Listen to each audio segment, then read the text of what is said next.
Como sabem, tive a retina descolada e a minha voz. Bem, está finalmente a regressar. Em 1984, ninguém faturava tanto na televisão americana. Aos comandos de um helicóptero supersônico, colava milhões ao ecrã semanalmente. Tinha a estampa perfeita de um galã de cinema. O talento não lhe ficava atrás, e Hollywood comia-lhe na mão. Mas quando as luzes se apagaram, o público assistiu à brutal queda de um dos maiores ídolos dos anos 70 e 80. Eis a verdadeira história de John Michael Vincent, o típico menino de ouro da América. O futuro astro nasceu a 15 de julho de 1944, no Colorado, enquanto o pai cumpria serviço na Segunda Guerra Mundial. Lloyd Vincent defendia a nação aos comandos de um bombardeiro B-25. Já a mãe, Doris Jane, subiu ao altar com escassos 16 anos. Fim do conflito armado, o clã assentou arraiais em Hanford, no solarengo Vale Californiano. Lá, abriram um modesto negócio familiar de pintura de tabuletas, ofício que Lloyd adotou. O jovem cresceu rodeado por 2 irmãos, a rapariga, Jacqueline, e o rapaz, Christopher. Contudo, a árvore genealógica escondia segredos obscuros. O avô paterno, Herbert, dedicava-se ao assalto a bancos e à falsificação de notas nos anos 20 e 30. Um dos tios acabou morto a tiro pelas autoridades. Outros 2 familiares diretos foram parar à prisão pelos mesmos crimes do avô. O próprio Lloyd batalhava contra o copo. Desde cedo, o ator viu o pai subjugado à rígida disciplina militar. Esse ambiente opressivo gerou no rapaz uma profunda aversão às regras. Porém, esse negrume familiar não transparecia de todo no rosto do jovem. A sua fisionomia era o epítome da beleza clássica norte-americana. Maxilar bem vincado, cabelos dourados e um olhar azul penetrante. Emanava um magnetismo inato. Terminou os estudos secundários em 1963 e matriculou-se em Ventura. Seguindo as pisadas paternas, acabou por se alistar na Guarda Nacional Californiana, embora sua rebeldia natural chocasse de frente com o rigor fardado. Corria o ano de 1967. Perto de concluir o serviço militar, procurava um rumo. A sua presença impressionou de imediato um caça-talentos que se cruzou com ele. Rapazes giros eram um autêntico mato naquela zona, nada de novo, mas ele transbordava carisma, aquele fator X que a lente adora. A grande estreia deu-se logo nessa época, ladeado por Robert Conrad num projeto fronteiriço. O verdadeiro batismo de fogo aconteceu no telefilme dos irmãos Hardy, O Mistério do Barco Chinês. Assinou com a gigante Universal e o agente Dick Clayton tomou-o sob a sua alçada. O fim dos anos 60 traria glória ao ator. A escalada rumo ao topo. Em 1968, participou em Viagem para Shiloh e logo agarrou o papel de Link nos blocos matinais da dupla Hanna-Barbera no popular formato dos Banana Splits. Era puro entretenimento infantil, mas pagava as contas. E, acima de tudo, dava-lhe uma visibilidade brutal. O verdadeiro salto deu-se em 1969, ao entrar numa fita épica com John Wayne e Rock Hudson.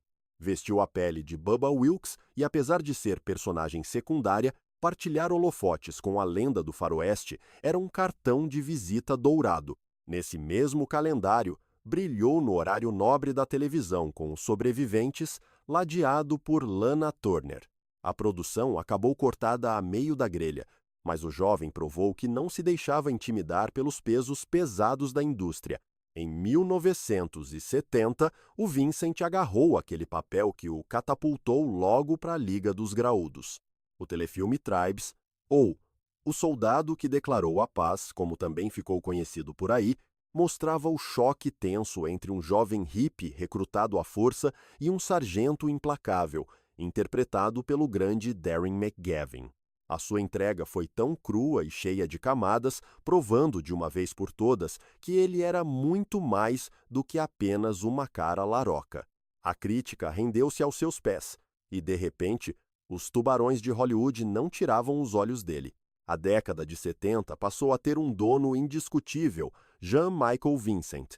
Logo em 1971, dividiu o ecrã com um monstro do cinema, Robert Mitchum, no filme Going Home, assumindo o papel do seu filho. No ano seguinte, partilhou os holofotes com o lendário Charles Bronson no clássico The Mechanic, na pele de um jovem aprendiz de assassino. Num thriller super gélido e cheio de estilo, ele provou ter estaleca para bater de frente com a aura de durão do Bronson. O homem não parava quieto, saltitando freneticamente entre os grandes ecrãs e a caixinha mágica. Em 1971, fez uma perninha num episódio de Gunsmoke, aquele faroeste interminável que era autêntica religião na televisão americana. Ainda deu o ar da sua graça como convidado especial em Lassie e Bonanza, deixando bem clara a sua incrível capacidade camaleônica para se adaptar a qualquer formato. O ano de 1973 levou a Disney com The World's Greatest Athlete, ladeado por Tim Conway e John Amos.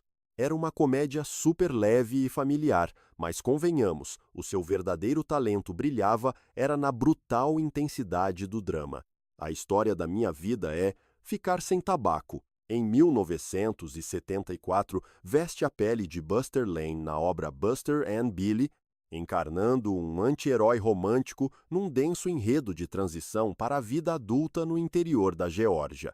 O ator deixou toda a gente de boca aberta com um nu frontal completo, algo impensável para os galãs de Hollywood daquela época. Foi uma jogada de mestre, atrevida e cheia de provocação, revelando que ele se estava nas tintas para o que era esperado de um menino bonito do cinema. Hoje em dia, a fita é objeto de culto, aplaudida por mostrar sem filtros o despertar sexual adolescente e os fossos sociais. Ao chegarmos a 1975, arrasa em White Line Fever como Carroll Joe Hammer, um camionista destemido em guerra aberta contra os esquemas podres do setor. O projeto surfou na perfeição aquela onda de loucura pelos camionistas rebeldes, mega típica da década de 70, e o Jan assentou que nem uma luva na pele de herói do povo a bater o pé ao grande sistema. Esse mesmo ano, trouxe-nos ainda o épico Bite the Bullet, uma intensa maratona a cavalo passada em 1908, ao lado de autênticas lendas como Jane Hackman, Candice Bergen e James Coburn. Com a assinatura do mestre Richard Brooks na cadeira de realizador, a longa-metragem foi um estrondo na crítica e provou que o rapaz aguentava a pressão de estar ao nível dos pesos pesados numa superprodução. Avançamos para 1976, onde brilha em Vigilante Force, no papel de um justiceiro contratado para limpar o lixo de uma terra petrolífera na Califórnia que acaba por se embebedar com o próprio poder. Mais uma personagem densa que lhe permitiu navegar brilhantemente naquelas áreas cinzentas da moralidade, a sua grande especialidade. Ainda em 1976, protagoniza Baby Blue Marine, dando vida a um recruta expulso em plena Segunda Guerra Mundial que decide vestir a farda de herói por engano. Esta obra foi cirúrgica para expor a sua fragilidade escondida por debaixo daquela carapaça de durão implacável. A meio da década de 70, o Estatuto de Estrela Planetária estava literalmente ali, ao virar da esquina. Até se falava a boca cheia que a Universal o queria à força para o Tubarão, mas o Spielberg preferiu apostar as fichas no Richard Dreyfuss. Pensando bem nisto hoje, é um daqueles arrepiantes momentos em que o destino joga aos dados. Se ele tivesse apanhado esse barco, a sua carreira podia ter dado uma volta tremenda. Mais tarde, em 1977, assumiu o leme de Damnation Alley, um cenário pós-apocalíptico que foi um valente tiro ao lado nas bilheteiras. Logo a seguir, Surge o Colossal Big Wednesday, a obra-prima épica de surf do John Milius. Ele viveu o destrutivo Matt Johnson, dividindo as ondas com o Gary Busey e o William Katt. O drama desta personagem tinha semelhanças assustadoras com a sua vida real. Um pesadelo silencioso que ninguém imaginava na altura. O Vincent respirava a cultura do surf. Passou anos a correr o planeta atrás da onda perfeita. Ele conhecia bem essa liberdade, mas também o lado obscuro que a acompanhava.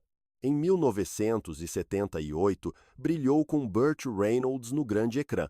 E as propostas não paravam. Era o homem do momento. O público e as produtoras adoravam-no, até em anúncios brilhava. Chegou ao top 10 dos narizes mais perfeitos de Hollywood, segundo um cirurgião famoso. Tinha tudo para ser uma estrela intocável, até que, em 1983, arrasou na gigantesca adaptação televisiva de Os Ventos da Guerra.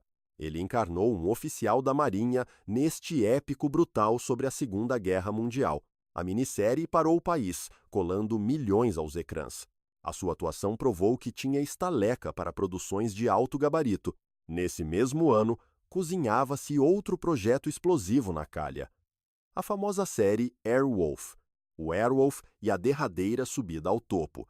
Em 1984, o ator tornou-se o Stringfellow Hawk. A ideia era brutal.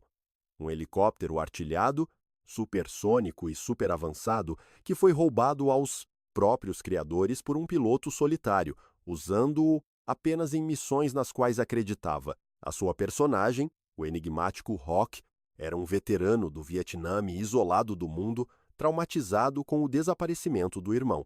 Vivia escondido numa cabana, pilotava a máquina mais mortífera do planeta e ainda tocava violoncelo. A estreia, em janeiro de 1984, foi um sucesso estrondoso. A malta delirou com aquela máquina preta imponente, com as manobras e com as operações secretas. Mas o Vincent era o grande ímã.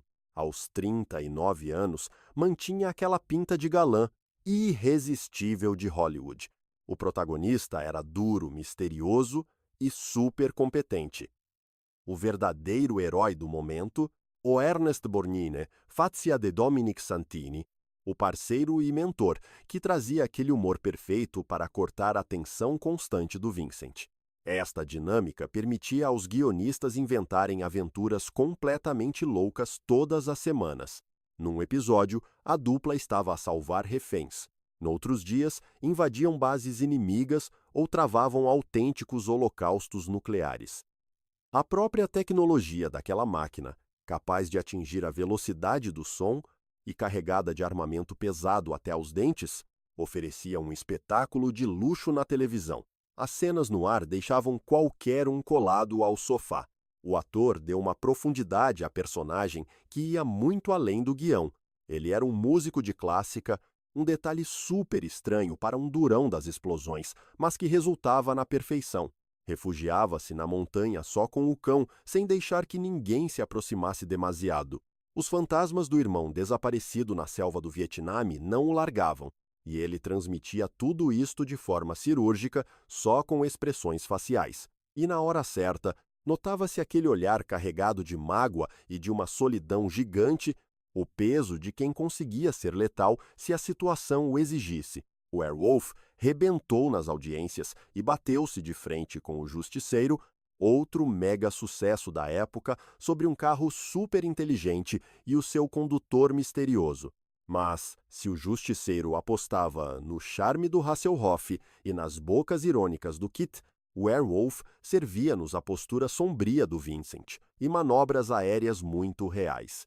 Ambos captaram perfeitamente aquela obsessão dos anos 80 em resolver tudo com tecnologia futurista.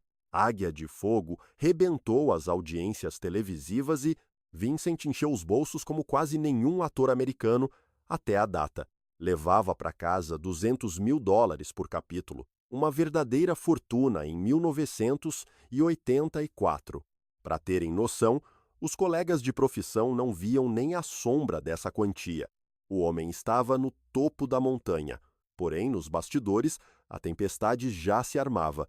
O vício da bebida já o consumia há imenso tempo, uma herança pesada do próprio pai. E não tardou até as drogas pesadas entrarem na equação. Em plenas gravações da série, a estrela acabou por confessar os seus vícios destrutivos. Jurou estar a tratar-se, só que os seus demônios já tinham o volante nas mãos. A série sobreviveu durante 3 temporadas com o ator no elenco. O protagonista pecava pela rigidez, por muito que a equipa o tentasse humanizar no guião. Numa conversa em 1984, gabou-se de arrancar uns raros sorrisos ao piloto para lhe dar alguma alma. Pelo meio, ainda partilhou a sua paixão assolapada pelo oceano, recordando 3 meses a navegar pelas Caraíbas logo após gravar Ventos da Guerra. Aos 40, continuava a surfar. Tudo parecia perfeito, mas a fachada estava a ruir a olhos vistos. Chegada a 3ª temporada, o ator abandonou definitivamente o projeto. A produção ainda rastejou mais um ano noutro canal, com atores desconhecidos e trocos no orçamento. A magia esfumou-se por completo, e o mesmo aconteceu à vida do Jan Michael Vincent. O meu velho deu-me o aviso quando eu tinha lá para os meus 8 anos de idade. Jamais me passou pela cabeça ter inclinação para o vício, mas a verdade é que tenho. A verdadeira descida aos infernos. Ao sair do sucesso, em 1987, deparou-se com uma Hollywood que já o tinha descartado. Na viragem da década, restou-lhe aceitar trabalhos miseráveis em filmes de segunda linha. Em 1991, contracenou com a Traci Lords no thriller Falsa Testemunha. Já em 1995, deu a cara por O Homem dos Gelados, ao lado do Clint Howard, um autêntico desastre cinematográfico que, de tão péssimo, virou comédia de culto acidental nos clubes de vídeo. Os convites tornavam-se cada vez mais irrisórios, o dinheiro não esticava e as rodagens eram de um amadorismo confrangedor. O seu nome passou a figurar em autênticos charutos como Alienator, Alvo a Abater e Território Inimigo. Exatamente aquele lixo cinematográfico que apinhava as prateleiras de aluguer nos anos 90. Fitas de pancadaria despachadas a troco de tuta e meia para saírem diretamente em cassete. Um trambolhão brutal para o gajo que embolsava $200 mil por cada emissão televisiva. E o buraco não era apenas na carteira. A intimidade da estrela parecia um comboio descarrilado. As bandeiras vermelhas, essas, já acenavam há décadas. A bem da verdade, os calabouços fartaram-se de o receber nos finais dos anos 70, com 3 apreensões de substâncias ilícitas até 1979, somando noites no xadrez por pancadaria em bares durante 1984 e 85. Esqueçam lá a ideia de deslizes pontuais. Tratava-se de um comportamento altamente tóxico que fez um estrago irreparável em quem o rodeava. O primeiro nó cego com a Bonnie Portman deu frutos com o nascimento da única filha, Amber, em 1972. Contudo, esse romance sempre teve contornos de autêntico pesadelo. A ruptura deu-se no final dos anos 70, mas a papelada do divórcio só ficou resolvida em 1986. Por essa altura, já o homem andava metido noutras núpcias com a Joanne Robinson, que acabaram em absoluta tragédia. Chegados a 1998, ela meteu-o a andar com uma providência cautelar em cima, acusando-o de violência doméstica antes do divórcio final no ano seguinte. Logo de imediato, no ano 2000, Vincent foi obrigado por tribunal a pagar mais de $350 mil após espancar uma ex-namorada, o que lhe provocou um aborto. Nesse preciso ano, acabou condenado a 60 dias de cadeia por quebrar a liberdade condicional após surgir embriagado na rua e atacar a sua noiva, somando mais crimes ligados ao álcool, até que chegou 1996. Marcando uma viragem drástica e definitiva. Ele sofreu um desastre de automóvel na Califórnia que quase lhe tirou a vida. Conduzia alcoolizado. O embate partiu-lhe o pescoço em várias zonas e esmagou a laringe, destruindo as cordas vocais para sempre. O estado clínico era tão crítico que a equipa médica duvidou da sua sobrevivência. Quando finalmente recuperou forças suficientes para voltar aos estúdios, o seu tom de voz soava rouco, áspero e irrecuperável. Aquele timbre sedutor e seguro desaparecera, dando lugar a uma voz que parecia arranhar pedras. Num dos episódios mais bizarros da sua já decadente trajetória, apresentou-se para gravar o filme Headline em 1996, ainda convalescente, com o rosto inchado e repleto de cicatrizes, sem sequer tirar a pulseira do hospital. Mesmo assim, as filmagens avançaram. Quem vê a obra percebe imediatamente as marcas físicas da tragédia. Causa um enorme desconforto, parecendo mais o registro de alguém em colapso do que pura representação. Passados largos anos, questionaram-no sobre o sinistro numa entrevista de 2007. A sua resposta gelou toda a gente. Sinceramente, não sei do que falam. Não me recordo de nenhum acidente. O jornalista bem tentou avivar-lhe a memória, referindo a gravidade do despiste, a fratura cervical e a voz afetada. Mas Vincent tinha apagado isso da mente. Fosse devido ao impacto craniano, à destruição neurológica causada pelos vícios, ou um mero bloqueio mental de defesa, a verdade é que ele perdera capítulos inteiros do seu passado. Em 2002, voltou a sofrer outra aparatosa colisão rodoviária. As mazelas destas batidas consecutivas, aliadas a décadas de abusos de substâncias, resultaram num quadro devastador. Uma infecção numa perna em 2000 e 12 agravou uma doença arterial periférica. Como consequência, a equipa médica amputou-lhe metade da perna direita. Passou a usar uma prótese no pé e dependia frequentemente de uma cadeira de rodas para se deslocar. Vincent foi somando papéis soltos entre a década de 90 e o novo milênio. Surgiu em Buffalo 66, a aclamada película de Vincent Gallo, e fez uma breve aparição na série Nash Bridges. Contudo, quase tudo o que filmava ia direto para o mercado de vídeo, tramas de ação baratas e suspenses que praticamente ninguém assistia. A sua última participação oficial foi em 2002, na longa-metragem Menace. Por esta altura, ele abandonara completamente os ecrãs. Isolou-se no Mississippi, bem longe do glamour de Hollywood. Casou-se então com a sua terceira esposa, Patricia Anne Christ, no ano 2000. Se os romances antigos terminaram repletos de queixas e ordens de afastamento, esta mulher permaneceu a seu lado na pior fase clínica da sua vida. A que distância estás de voltar a cair no abismo? Aqui por casa. Seguro-me com unhas e dentes para não ceder. A reta final. Em setembro de 2007, um jornalista conseguiu chegar à fala com o ator. O cenário era chocante. Com apenas 63 anos, aparentava ter décadas a mais. Engordara bastante e os seus antigos traços de galã desapareceram sob o peso cruel do tempo. O rosto exibia as marcas implacáveis de uma vida de puros excessos. A pele estava tão castigada que aparentava décadas a mais. Aquela voz, que antes impunha tanto respeito, estava agora áspera. Parecia um instrumento danificado, sem qualquer semelhança com o tom que o público tão bem conhecia. Os seus movimentos eram lentos e cautelosos, típicos de alguém com uma idade muito mais avançada. A entrevista expôs alguém completamente alheado da sua própria história, como se aqueles dias de glória pertencessem a outra pessoa. Quando lhe disseram que chegou a ser mais famoso que o Brad Pitt, sendo uma das maiores estrelas de ação dos anos 70, o Vincent atirou. Nem sequer faço ideia de quem é esse Brad Pitt. Foi uma declaração que deixou todos de queixo caído. Em 2007, o Pitt já era um gigante de Hollywood, mas ele estava genuinamente a leste disso.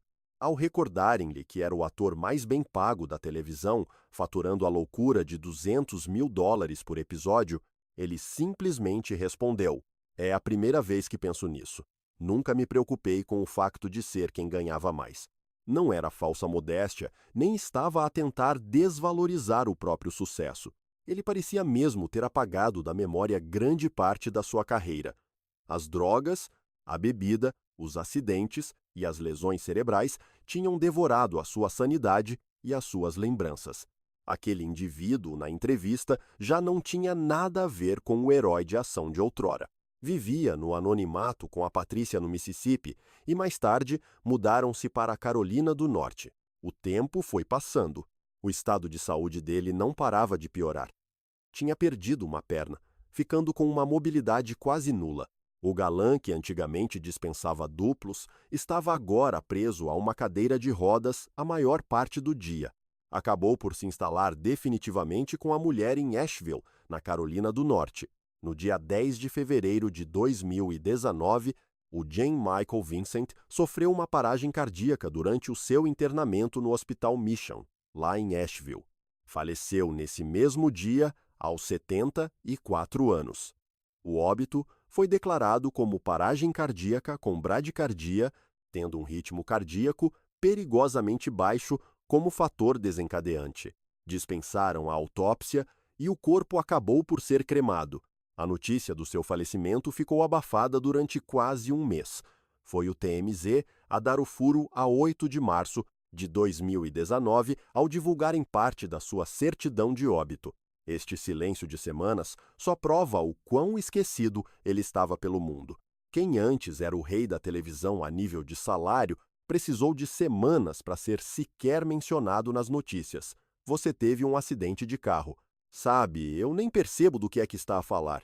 Não me lembro de bater com o carro. O que é que se passou na realidade? Afinal, o que deitou a perder o Jan Michael Vincent? De forma crua, ele acabou consigo próprio. O lado complexo mostra um homem a arrastar um peso terrível de traumas familiares, uma herança genética de dependência de álcool, uma rejeição à autoridade que o impedia de pedir ajuda e demônios que fortuna nenhuma conseguiria calar. Ele tinha a faca e o queijo na mão, beleza, muito talento e todas as portas abertas. Contrasenu.com, lendas como o John Wayne, Charles Bronson, Robert Mitchum e Eugene Hackman. Brilhou numa série de sucesso brutal e faturou um balúrdio por cada episódio, batendo quase todos os recordes da história da televisão naquela época. Contudo, carregava vícios incontroláveis e uma veia destrutiva que o corroía por dentro. As idas à esquadra, pancadaria nos copos, conduzir embriagado, a violência em casa. Isto não eram casos isolados, era rotina. O seu avô tinha cadastro. O tio levou um tiro da polícia. O pai era alcoólico. O Jan Michael Vincent foi incapaz de travar o ciclo vicioso. Perpetuou, perdendo absolutamente tudo: a profissão, o bem-estar físico, a capacidade motora e até fragmentos da sua própria lucidez. Mas convém realçar um aspecto vital. Durante os anos 70, por quase 10 anos, ele tinha um talento excepcional. Basta revermos filmes clássicos como O Assassino a Soldo, Tribos ou o mítico Os Pranchas. Vão deparar-se com um jovem prodígio cheio de garra, capaz de transmitir sentimentos profundos quase sem abrir a boca. As objetivas adoravam-no. E, com toda a razão, tinha o equilíbrio perfeito entre um carisma magnético e uma enorme fragilidade. Ele marcou igualmente uma era muito específica na ficção audiovisual norte-americana. Encarnava aquele ídolo rebelde contra o sistema que tanto sucesso fez nos anos 70. O típico miúdo insubmisso que rasgava as regras e desafiava o poder instituído. Em obras como O Herói da Estrada ou Na Pele do icônico Stringfellow Rock, ele personificava a alma livre dos Estados Unidos. A série Lobo do Ar continua a ser um fenômeno de culto absoluto. Os mais jovens continuam a descobri-la, deixando-se fascinar por aquele helicóptero escuro e pelo seu piloto enigmático. Chegou até a inspirar uma paródia hilariante, na animação Rick e Morty, onde vários sósias do ator patrulham uma metrópole do futuro. O seu papel de maior destaque sobrevive ao teste do tempo, mesmo que grande parte do público atual desconheça o passado obscuro do homem que deu vida a Stringfellow Rock. Hoje em dia, quem cresceu a ver nos ecrãs não o esquece. Aquela malta que foi ao cinema ver Os Pranchas e que ansiava semanalmente por um novo episódio de Lobo do Ar. Eles recordam com saudade o herói de ação que tinha tudo para voar muito mais alto. E os desabafos terminam quase sempre da mesma forma: um talento deitado ao lixo. Contudo, essa visão talvez seja redutora. É um facto que atirou fora oportunidades de ouro. Sem dúvida que tomou decisões desastrosas, destruindo-se a si próprio e a quem o rodeava. Ainda assim, entregou-nos atuações que, décadas volvidas, continuam bem vivas na nossa memória. Transformou o Stringfellow Rock num autêntico ícone da cultura pop. Durante uma fase efêmera, ele tocou mesmo no topo do mundo na sua arte. A trajetória de Jan Michael Vincent serve de alerta brutal sobre a dependência, sobre a ruína pessoal e a prova viva de que nem os milhões, ou o estrelato, nos protegem dos nossos demônios. Porém, retrata igualmente alguém vindo de um lar disfuncional que atingiu um patamar invejável, mas acabou esmagado pelo peso da própria glória. O rigor, a lucidez e a destreza para não nos sabotarmos a nós mesmos. Ferramentas que ele nunca soube dominar. Deixou para trás a sua filha Amber, fruto do primeiro matrimônio. E também Patrícia, a terceira mulher, que não o largou nem nos momentos mais sombrios. Quando deu o último suspiro naquela cama de hospital na Carolina do Norte, estava a milhas de Hollywood, completamente esquecido pelos holofotes que outrora o idolatravam. O protagonista mais bem pago do pequeno ecrã, a estrela que pilotava o lobo do ar, o surfista destemido e o talentoso aprendiz. Todas essas facetas brilhantes existiram de facto, mas a triste realidade do idoso numa cadeira de rodas também, o indivíduo de voz frágil e perna amputada. Alguém a quem a vida roubou grande parte do seu próprio passado. Se gostaram de acompanhar esta montanha russa que foi a vida do Jan Michael Vincent, deixem o vosso gosto no vídeo e subscrevam o canal para não perderem as próximas biografias sobre as lendas da sétima arte. Partilhem a vossa opinião aí nos comentários. Eram fãs acérrimos de Lobo do Ar? Qual foi o melhor papel deste ator mítico? Vemo-nos no próximo vídeo. E nunca se esqueçam, o sucesso é passageiro, mas as nossas atitudes marcam-nos para a eternidade.